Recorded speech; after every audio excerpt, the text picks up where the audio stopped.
Despertad. Nuestros hijos necesitan que seamos agentes para el cambio. Siempre he sabido que referente a la educación de mi hijo lo podría hacer mejor y siempre también he intuido que tendría que cambiar muchas cosas de mi relación con él. No ha sido hasta que me han acontecido 3 historias distintas en un lapsus de tiempo corto, con madres de distintos contextos sociales y con hijos de edades muy dispares, hasta que no he sentido la necesidad de que tenía que plasmar de alguna forma lo que sentía y pensaba de mis equivocaciones y de mis ideas erróneas. Por tanto, no os quiero dar una charla de iluminada, sino más bien son reflexiones que se producen tras el despertar de mi letargo. En un cumpleaños tuve la oportunidad de hablar con unos padres empresarios de gran capacidad de trabajo, cuya hija tenían escolarizada en un cole de los de élite. Me quedé perpleja cuando me manifestaron que hacía tiempo que inculcaban a su hija que lo mejor para lo que se podía preparar en la vida era para ser funcionaria, conseguir estabilidad y bueno, a vivir, que son 2 días. Me pareció flaco favor el que le estaban haciendo a la pequeña, que por cierto estaba plenamente convencida de que iba a ser ese su futuro, porque a ella lo que realmente le gustaba era el dinerito. En otra ocasión, la madre de 2 adolescentes brillantes, como brillante también era la madre, me confesó que ella a sus hijos siempre les había pedido que fueran invisibles en cuanto a sus talentos, para el resto de sus compañeros, pero no por humildad, sino para no levantar suspicacias, envidias y celos. Esta catedrática, formadora de formadores, me dejó un regustillo amargo y más bien triste. Y por último, en la clase de mi hijo, a raíz de una pelea entre compañeros, hubo una actuación de muy dudosa calificación moral por parte de algunos profesores, que intentaron reprender a los chicos. Este hecho fue muy comentado, porque hubo niños que se sintieron fatal tras la intervención de estos profesores. Después de varios días, me dirigí a hablar con la mamá del niño, que han etiquetado entre todos como popular y líder de la clase, y de una forma absolutamente casual le mencioné el episodio. Ella, ni corta ni perezosa, me dijo que al preguntar a su hijo su implicación y éste decirle que no había tenido nada que ver, pues me dijo que a ella era lo único que le preocupaba, que su hijo no estuviera implicado. Hola, mi nombre es Carmen y soy madre. No sé dónde o de quién escuché una vez que hay 2 momentos trascendentales en la vida de una persona. Uno cuando nace, el otro cuando descubre para qué. A pesar de que podría haberme dado cuenta hace 10 años, que son los que tiene mi hijo, he tenido que esperar hasta el momento presente para vislumbrarlo. Mi hijo es un niño anhelado, ya fue caprichosa su concepción.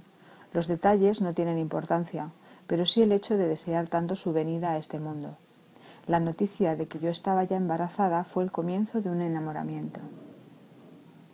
Disfruté de un embarazo tranquilo y comencé a fraguar la idea de la maternidad con las ideas que consigues de aquí y allá, quedándote con lo bucólico de un bebé cálido y plácido, colgado de tu pecho, de una imagen de mamá robada. Mis planes comenzaron a no cumplirse, todo se precipitó un poco, y en mi vida de control y orden llegó mi hijo, con antelación, eso sí. No sé si ya quería conocerme empezando a manifestar su impaciencia o eran sus ganas de comerse el mundo. Al venir antes de tiempo fue pequeño, y la imagen adorada de mi hijo amamantando no pudo ser. En aquel momento tan crucial no tuve acceso a información sobre cómo encarar este problema. Tampoco conocía todos los datos, ya no solo nutricionales, sino neurológicos, afectivos, todo lo relacionado con amamantar. Esto comenzó a llenar mi gran mochila de culpas. El tiempo iba pasando y no disfruté de ese periodo de forma plena, por estar demasiado absorbida en querer comprender por qué mi vida había dejado de ser como era, y yo ya no tenía pleno control de nada. Esto siguió llenando mi gran mochila de culpas. Ahora sé cuántas personas hay deseosas de ayudar y con cuántos profesionales de apoyo cuenta la sociedad, pero en la mayor parte de las ocasiones la ignorancia y el prejuicio provoca que no se recurra a ellos por pensar que trabajan desde perspectivas cuestionables. Douglas apoyó a la lactancia, infinidad de terapeutas holísticos e integrales o integradores que podrían hacernos la vida más fácil si dejáramos a un lado los prejuicios. Los primeros años de vida de mi hijo me los pasé entre dos aguas, librando batalla entre la imagen de mujer profesional liberada e independiente que entre todos te hacen y piden que seas, y el instinto que te pide que pares, mires, huelas, saborees, oigas y ames el mayor regalo que la vida te ofrece, que es tu hijo. He de decir que mi vida está regida mayoritariamente por mi hemisferio derecho, es decir, mis emociones e intuiciones son las que propician mis actos. Así pues, decidí dar carpetazo a mi vida de mujer superwoman con horario laboral extenuante e incompatible con cualquier cosa que se parezca a dedicarse a ser mamá. Fue en ese momento, y sin tan siquiera ser plenamente consciente de ello, cuando comencé a darle a mi vida la oportunidad de saber para qué estaba en este mundo, aunque todavía quedaba un largo proceso concienciador y de autoconocimiento. A pesar de tener la oportunidad única de conocer a mi hijo en su más extensa expresión, me conformé con proveerle de comida, de abrigo, de salud y, por supuesto, también de amor, pero desgraciadamente no del incondicional, aunque en realidad es que hay varios tipos de amor. Si no es incondicional no se puede llamar amor. Intuitivamente vuelvo a echar mano de mi hemisferio derecho, sabía que algo no funcionaba y eso siguió llenando mi gran mochila de culpas. Pero siempre tienes algo con lo que convencerte a ti misma y si no, ya te convencen otros. El pediatra desinformado, el pedagogo irrespetuoso con el niño, el vecino malintencionado, el familiar que lo sabe todo o incluso tu propia madre que lo ha hecho contigo lo mejor que ha sabido, pero en el fondo yo sabía que algo fallaba. El desconocimiento por mi parte de la importancia de dar el pecho, del contacto físico o porteo, el sucumbir a superventas editoriales como Duérmete niño o distintas ediciones de Supernanny y el no darle la oportunidad a mi instinto de hacerlo a mi modo, de la manera más natural, aunque esto supusiera ir en contra de la mayoría, ha provocado que la infancia de mi hijo haya sido una gran laguna. Esto, afortunadamente, no ha seguido llenando la gran mochila de culpas, porque he sabido perdonarme. El conocimiento de estos aspectos en la crianza que he mencionado son tan vitales en el desarrollo emocional, cognitivo, en resumidas cuentas, integral del niño, que me es necesario infundiros curiosidad sobre estos temas. Porque no os confundáis, no son ideas sacadas de comunas hippies, perroflautas o gente alternativa. Todos estos aspectos están basados en estudios rigurosos. Expertos psicólogos, neurólogos, pedagogos lo reconocen así. Y mientras hablo, habrá quien piense que nuestra generación nos han criado sin tanto miramiento y no nos ha ido tan mal. Así nos va. Recapacitemos sobre la sociedad en la que vivimos. Sin tener la más mínima intención de entrar en el cenagoso terreno político, es una sociedad de producción y consumo interminable que nos ciega y nos precipita a ser adictos a un opio del pueblo, llámese fútbol, llámese centros comerciales, llámese redes sociales. Cualquier cosa es válida para adormecernos e invitarnos a dejarnos llevar, a desistir de cualquier propósito de ser disruptivo, de tener criterio propio. A veces dejamos huérfana nuestra voluntad y confundimos el sentir o pensar lo que siente el otro con dejarnos gobernar la vida. En ese momento el individuo deja de serlo porque pierde su autenticidad y su pensamiento crítico. Hemos perdido absolutamente nuestra habilidad para convivir. Muestra de ello es que todo parece una suma de monólogos. No escuchamos, solo queremos ser escuchados. Opino que a la crisis económica hay que ponerle el nombre más bien de crisis sistémica, que deja ver una sociedad enferma, que trabaja y se preocupa por pagar sus deudas, convirtiendo nuestras verdaderas expectativas en humo. En nuestras vidas no hay pausa, por eso no hay paz. Yo creo que las crisis brindan la oportunidad de reinventarse, de comprometerse en nuestra transformación personal, orientando nuestra existencia al bien común en lugar de hacerlo en el propio. se hace necesario encender la luz que nos haga abandonar la arrogancia de creer que lo sabemos todo acerca de nosotros mismos y pensar que nuestro concepto del mundo puede ser erróneo y, lo más importante, limitado. En tiempos de cambio, los que aprenden son los dueños del futuro y los que creen saberlo todo están equipados para un mundo que ya no existe. Me gusta mucho la metáfora que emplea el premiado príncipe de Asturias, Zygmunt Bauman, para hablar del cambio producido en la sociedad. Él lo llama modernidad líquida. Habla del cambio existente de la cultura sólida de consumo y estabilidad e inalterabilidad de lo físico y material, de las certezas existentes en el siglo XIX y XX, de esos conocimientos estables que se transmiten de una generación a otra sin cuestionamientos, de esos conocimientos guardados en soportes físicos, libros, cuadernos, películas, vinilos, a la era líquida, que es la era digital, en la que existe fluido de información y conocimiento inestable en constante cambio y transformación. Del cambio en la sociedad no existe ninguna duda. Que sea de nuestro agrado ya es otra cosa. Voy a hablaros de mi experiencia personal. Soy la mayor de 2 hermanas, de familia trabajadora. Crecí bajo la sombra de un padre honesto, amante de su familia, de gran rectitud y responsabilidad, y una madre entregada al cuidado de los suyos. En ese espejo de rectitud y coherencia, siempre medida, me miraba a diario, y ya de adolescente, salvando las típicas etapas de rebeldía, tomé la decisión que se esperaba de mí, porque era lo que debía hacer, compensando así a mis padres de sus desvelos y sacrificios. No me cuestioné lo que podría hacerme feliz o sentirme plena, sino que debía buscar la salida para conseguir mi independencia. Tampoco en aquel momento los adultos que me rodeaban supieron hacerme ver mis habilidades, potenciales o puntos fuertes, aunque hoy en día tampoco reconozco como válido ningún test estandarizado vocacional realizado por profesionales. Así pues, empleé varios años de mi vida en prepararme académicamente para aquello que pensé sería mi medio de vida hasta el día de mi jubilación, siguiendo así la propia inercia de lo vivido en mi familia y de la sociedad en general. Hoy en día, tras una carrera universitaria que me proporcionó en su momento un trabajo con ciertas satisfacciones y reconocimiento, debo confesar que estoy absolutamente segura que con otros recursos, herramientas y educación emocional, mi camino habría sido distinto. Mi hermana, con un doctorado a sus espaldas, también ha descubierto, a día de hoy, que su preparación académica no le ha proporcionado lo que quería, por lo que ha decidido emprender otro camino profesional.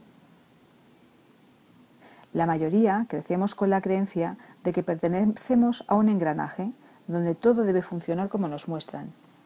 Para perpetuarse, el sistema necesita personas temerosas que acepten lo que se les impone, que cuestionen lo justito y que no sean ni muy atrevidas ni muy creativas. Involucrarse en un cambio requiere que cuestionemos el condicionamiento sociocultural recibido.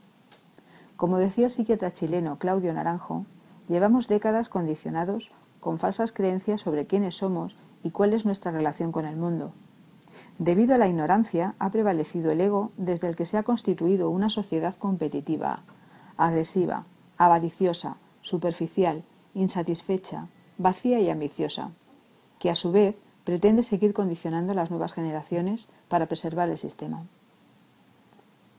Debemos confiar en la genialidad del ser humano, en su capacidad de gestión, de creación, de experimentación, de evolución, de autonomía. Al nacer, traemos una sabiduría virginal que comenzamos a perder desde el momento en que, cuando niños por imposición y más adelante por inercia e ignorancia, te comienzan a manipular y dirigir. Todo niño es un artista, porque todo niño cree ciegamente en su talento. La razón es porque no tiene ningún miedo a equivocarse, hasta que el sistema les va enseñando poco a poco que el error existe y que deben avergonzarse de él. Y es cierta la frase de Sir Ken Robinson: nunca harás nada original si no estás preparado para equivocarte. Cuando uno se hace adulto, la libertad se acota y la creatividad se marchita.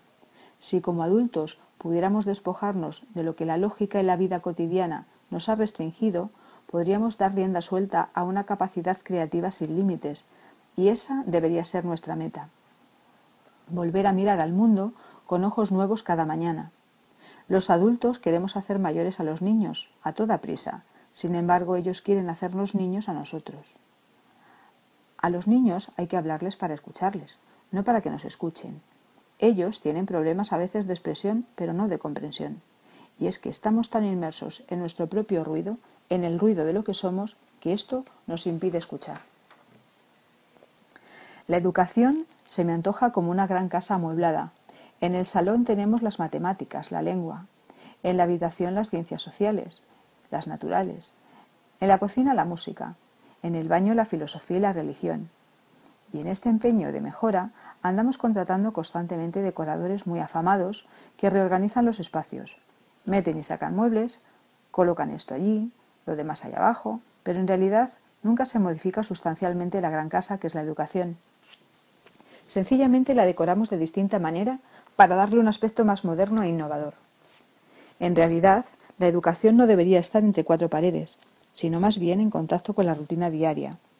Aprender de lo que los adultos ofrecen, del contacto con la naturaleza, de forma que los niños pudieran experimentar, tocar, oler, manipular, divertirse e interactuar.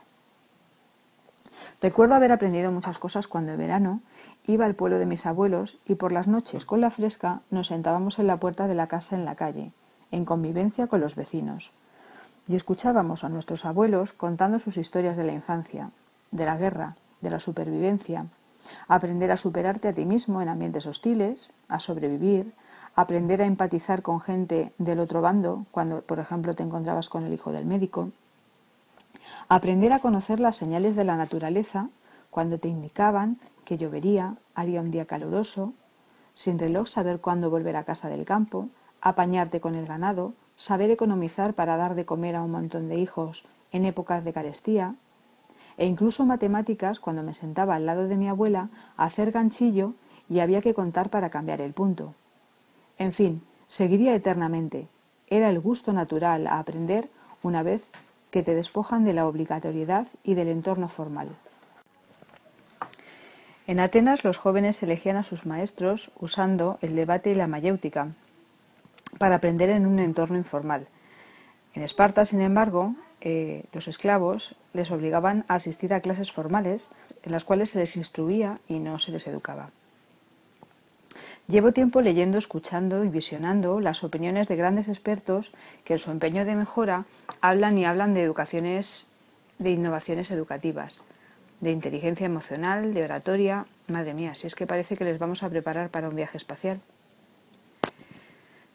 Dice Sir Ken Robinson que de nada sirve elevar los niveles de educación si los estándares están equivocados. Pero fijaos en la incongruencia. Valoramos muy positivamente la implementación de educación emocional en las escuelas para que nuestros niños sepan gestionar de forma óptima sus emociones, pero a la salida de su cole cogen su teléfono y mandan mensajes y WhatsApps a los amigos usando de una forma absolutamente habilidosa los emoticonos. Pero si es que hay un compendio tipo libro gordo de Petete de las dichosas caritas. Sin embargo, luego tienen dificultades en decirse las cosas a la cara. Lo mismo ocurre con las innovaciones tecnológicas. Durante un cierto periodo de tiempo he sido muy fan de ellas. El uso del iPad, del iPod, la tablet, la pizarra digital, las apps, etcétera, etcétera, etcétera. Hasta que llegó un momento en que me dije que dónde dejaba todo esto a la filosofía, la ciencia que estudia al hombre, la espiritualidad, la historia para averiguar de dónde venimos, y pensé que ahora, en realidad, la tecnología es como una segunda religión.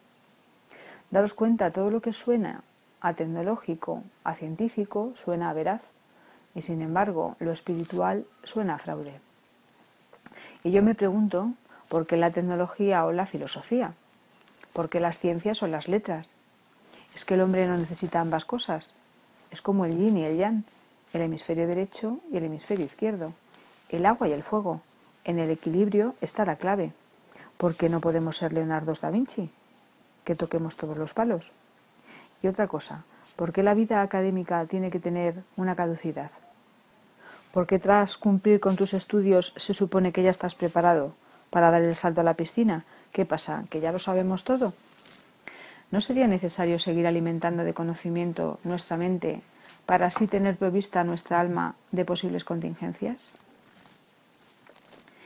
¿Y por qué nos hemos de preparar como si única y exclusivamente fuéramos a trabajar en lo mismo de por vida?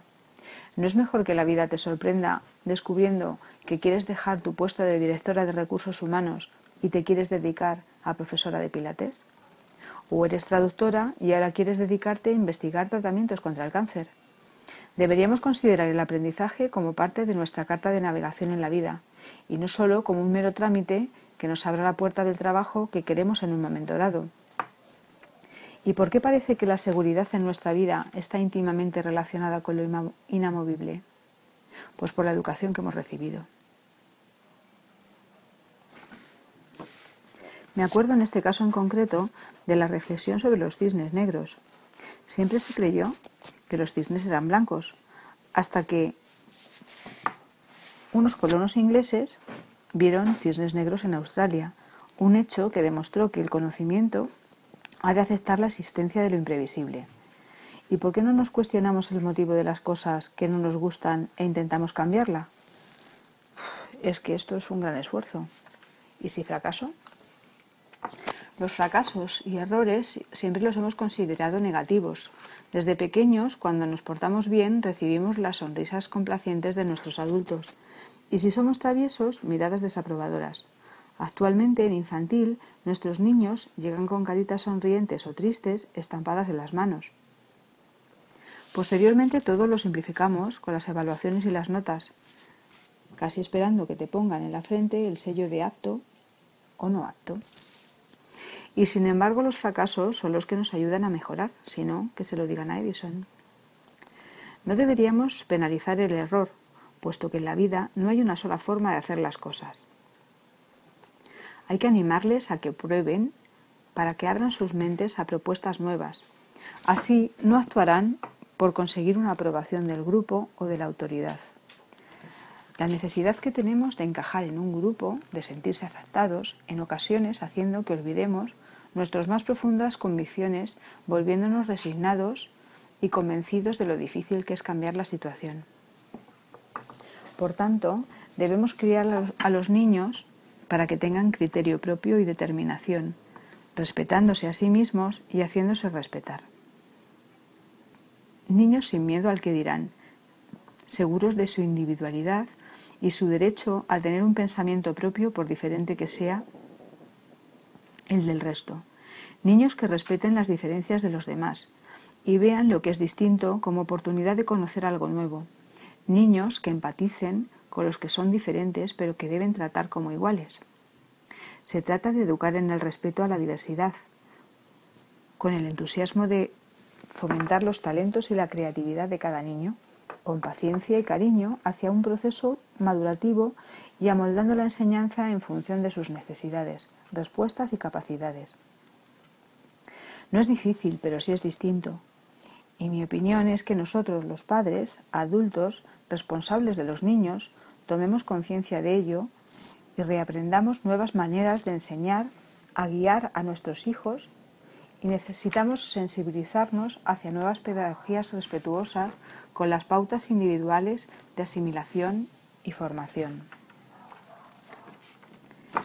Me gusta mucho la similitud que hace el psicólogo Ramón Soler sobre el conductismo que empleamos con nuestros niños y los bonsáis.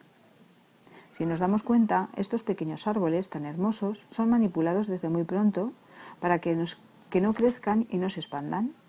De ahí que sea tan necesario que todos los que tenemos la misión de educar consigamos unos niños autorregulados y no socioregulados, de forma que los talentos predominen sobre la estandarización.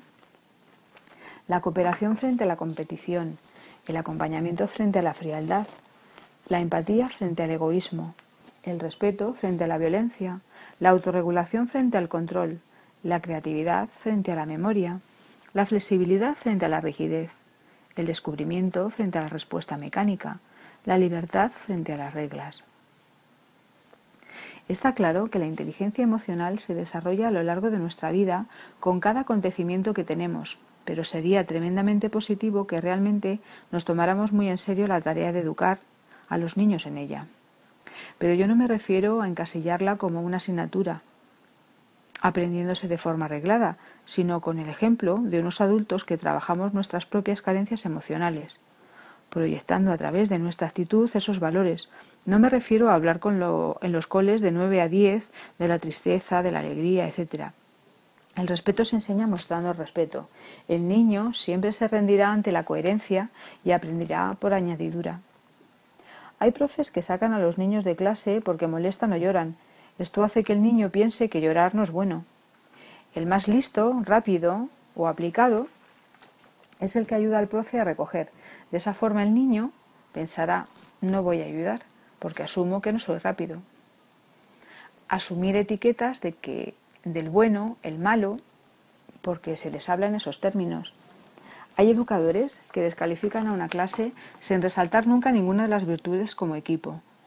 De esta forma, los niños siempre repetirán sistemáticamente el mensaje que se les transmite.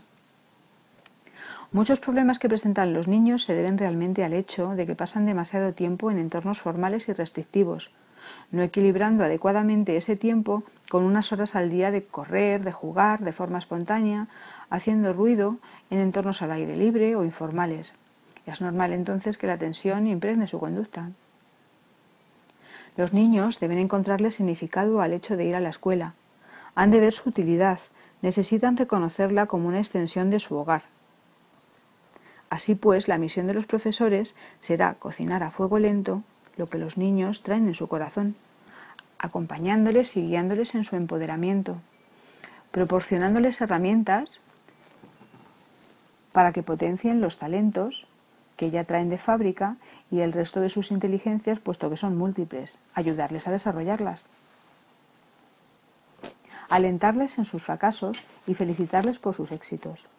Crear ambientes cooperativos en los que sea inexistente la competencia entre compañeros, que no se aplauda la rapidez, al popular, al gracioso, consiguiendo de este modo que tengan claro que los líderes no son los que brillan con luz propia, sino los que sacan lo mejor de los que les rodean.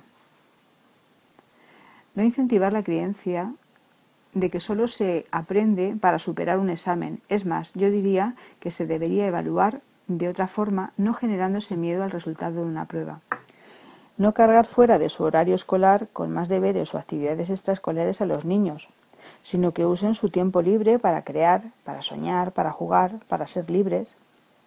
No pretender que todos deban avanzar al mismo ritmo. Debemos dejar de considerar el cerebro de un niño como una biblioteca que hay que llenar de libros, porque lo que necesitamos son jóvenes que sepan dónde y cómo encontrar la información, cómo interpretarla, cómo analizarla y constatarla, que sus competencias sean la argumentación, la deducción y la interpretación, porque la información en sí la tienen en un dispositivo que les cabe en la palma de una mano, a golpe de botón. Lo único que sabemos del futuro es que será diferente.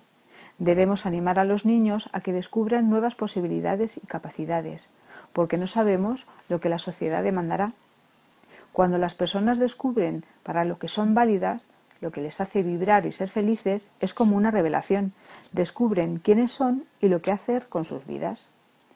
Debemos permitirnos vivir haciendo lo que nos gusta y no obligarnos a sobrevivir haciendo lo que nos toca. Tras todo lo expuesto, sería una contradicción por mi parte que después de haber hablado de pensamiento crítico, de ser disruptivo y creativo, ahora me pusiera a dar fórmulas magistrales o recetas mágicas de cómo cambiar el paradigma educativo. Yo ya he empezado en mi entorno. He sacudido mi mente de basura, de creencias limitantes y de paja, y ha comenzado a brotar en mí la creatividad dormida. Al fin y al cabo tengo un motivo excepcional. Quiero que mi hijo tenga una vida plena y feliz y que su futuro siga siendo dichoso. Pero eso no será posible solo con mi intervención. Vivimos en sociedad, así pues necesito el resto para caminar juntos. He llegado a darme cuenta de que deseo tratar a mi hijo de forma respetuosa. No se merece menos. El que sea bajito de estatura no significa que no sea persona. Estoy intentando desterrar de mi día a día los gritos y castigos o chantajes, porque no es lo que querría para mí. Comunicarme de manera empática hará que él también lo sea. Intento por todos los medios seguir los intereses de mi hijo y tirar del hilo, porque me demuestra que sus centros de interés son explosiones de aprendizaje. Intento enriquecer culturalmente a mi hijo con visitas a museos, exposiciones o talleres, salidas a la naturaleza y que todas sus preguntas no se queden sin respuesta. No quiero luchar contra la tecnología. Mi hijo es un nativo digital. Quiero usarla en mi beneficio. Ofrece un potencial inagotable de información y la experiencia me demuestra que mi hijo no se aburre y se motiva. Quiero ser partícipe en la vida escolar de mi hijo, para lo cual aporto lo que puedo y comparto información con sus educadores. Utilizo vídeos, películas, documentales.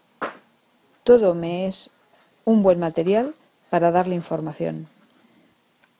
Estos son algunos ejemplos, pero podría estar mucho tiempo proponiendo ideas. Pero este no es el caso. Pretendo que cada persona que me lea o oiga haga un ejercicio de introspección. Encontrar en vosotros mismos las respuestas a vuestras dudas. Si pudieseis sacudir también vuestras mentes y dejarlas libres, ¿no querríais cambiar algo del sistema educativo? ¿En verdad creéis que este sistema conviene a nuestros niños? ¿Creéis realmente que la educación se puede sostener y avanzar solo con las reformas educativas que imponen unos gobiernos y otros? ¿Creéis realmente que la educación de hoy respeta los intereses de los niños? ¿Creéis que solamente hay una forma de educar? ¿Y por qué creéis que no podéis hacer nada por cambiarlo? ¿Creéis que merecería la pena? ¿Creéis que sería necesario el cambio educativo para que el futuro sea diferente? Yo realmente solo veo una manera de avanzar, la cooperación, el intercambio de ideas que generen propuestas sólidas, comunidades de aprendizaje y escuelas de educadores, donde se proponga para a continuación actuar. Creo firmemente que puede ser posible, solo si nos comprometemos a ser agentes para el cambio educativo.